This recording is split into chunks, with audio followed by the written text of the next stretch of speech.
Sunday's message was so awesome. I'm just gonna go back and quote it a little bit because it was just so encouraging. In faith, I felt that it was so amazing. I'm just gonna say some things from there. One of them was that what we heard was remembrance of the past is sometimes the best way to have hope for the future.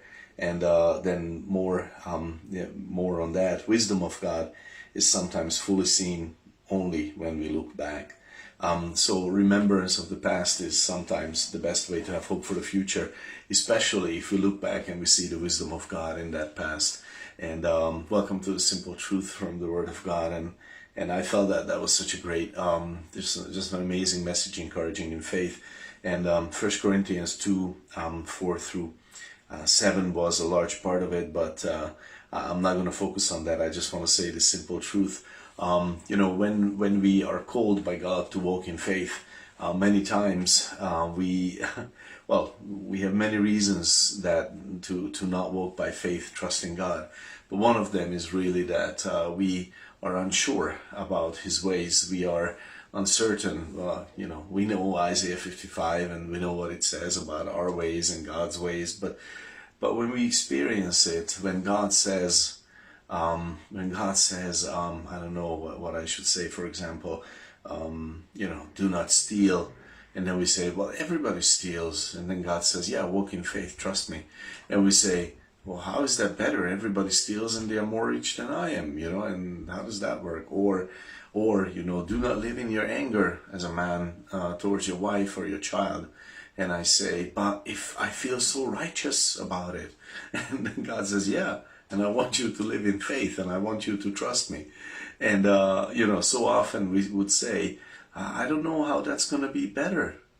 And that's where the rub lies. It's like this is something amazing for us, because only in retrospect, when we look back, do we see the wisdom of God in that. If we walk in it, and if we walk in it for, 1 year, 2 years, 5, 6, 10 years, then we look back and we say, ooh, I really dodged a bullet there. I really did not make a fool out of myself. I'm so happy I didn't make a fool out of myself as often as I would have if I had trusted myself instead of the Lord. And God is saying, yeah, that's my wisdom. The wisdom of man, it just evaporates, and that's no answer for any of it. But I love this, because God is encouraging us to faith, and He's saying, trust my ways and trust my truth and trust my life. And I could say, well, I've been reading the Bible for 2 years. Is it really something, is it? Well, it's not real, actually. If I read the Bible for 2 years in prayer and humility, of course, I'm going to see a change. But let's say I read it for 3 weeks and 4 weeks and 5 weeks, and I'm saying, is this really going to change my life? And God is saying, yeah, walk in faith. Trust me for that. How about prayer? The same thing, really. Coming to church, is this really something useful, important? I don't know, is anything happening to me? But walk in faith, and this is wonderful. This is why, if you didn't hear that message, you should hear it. This past Sunday's message was amazing.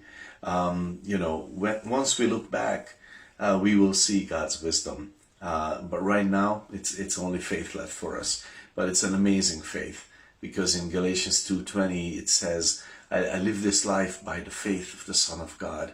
This is a faith made in heaven. This is a faith originating from God's nature, because the Son trusts the Father, the Spirit trusts the Father and the Son, and we live in that trust also. And that's amazing, living by faith and taking hold of all that God has given us today, and saying, yeah, well, maybe I don't see how, but I see who, and I'm going to trust Him for that. God bless you with that today, and trust that we'll meet here soon again.